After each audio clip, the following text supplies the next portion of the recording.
क्या आपने कभी सोचा है कि समय वास्तव में कैसे काम करता है? समय डायलेशन एक ऐसा विषय है जो हमें यह समझने में मदद करता है कि समय हमेशा एक समान नहीं चलता। आइए इसे सरल तरीके से समझते हैं।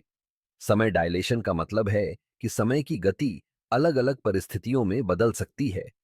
आइए इसे एक उदाहरण से समझते हैं। मान लीजिए आप एक तेज रॉकेट में यात्रा कर रहे हैं जो प्रकाश की गति के करीब है। जब आप इस रॉकेट में होते हैं तो आपके लिए समय धीमा चलता है, जबकि जब आप पृथ्वी पर लौटते हैं तो आप देखेंगे कि आपके दोस्तों ने आपके बिना बहुत समय बिताया है। यह सब अल्बर्ट आइंस्टीन की सापेक्षता के सिद्धांत पर आधारित है। आइंस्टीन ने कहा था कि समय और स्थान एक दूसरे से जुड़े हुए हैं। जब आप तेज गति से चलते हैं तो समय आपके लिए धीमा हो जाता है। इसे समझने के लिए आप एक घड़ी की कल्पना करें। अगर आप उस घड़ी को तेजी से घुमाते हैं तो उसकी टिक टिक धीमी हो जाती है। यह एक अद्भुत विचार है ना? अब क्या आप जानते हैं कि समय डायलेशन का एक और उदाहरण हमारे रोजमर्रा के जीवन में भी है? जी हां, जीपीएस सैटेलाइट्स।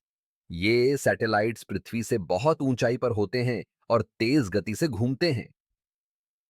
इसलिए उनके लिए समय पृथ्वी पर रहने वाले लोगों की तुलना में थोड़ा धीमा चलता है।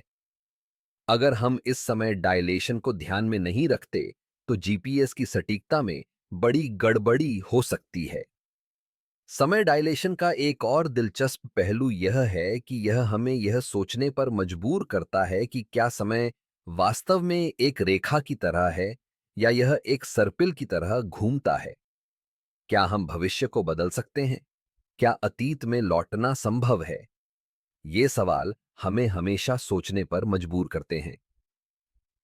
तो अगली बार जब आप घड़ी की ओर देखें तो याद रखें कि समय केवल एक संख्या नहीं है। यह एक जटिल और अद्भुत अवधारणा है जो हमारे ब्रह्मांड के रहस्यों में से एक है। समय डायलेशन हमें यह सिखाता है कि हमारे अनुभव और हमारी यात्रा कितनी अद्वितीय है। समय की इस अद्भुत यात्रा का आनंद लें और इसे समझने की कोशिश करें।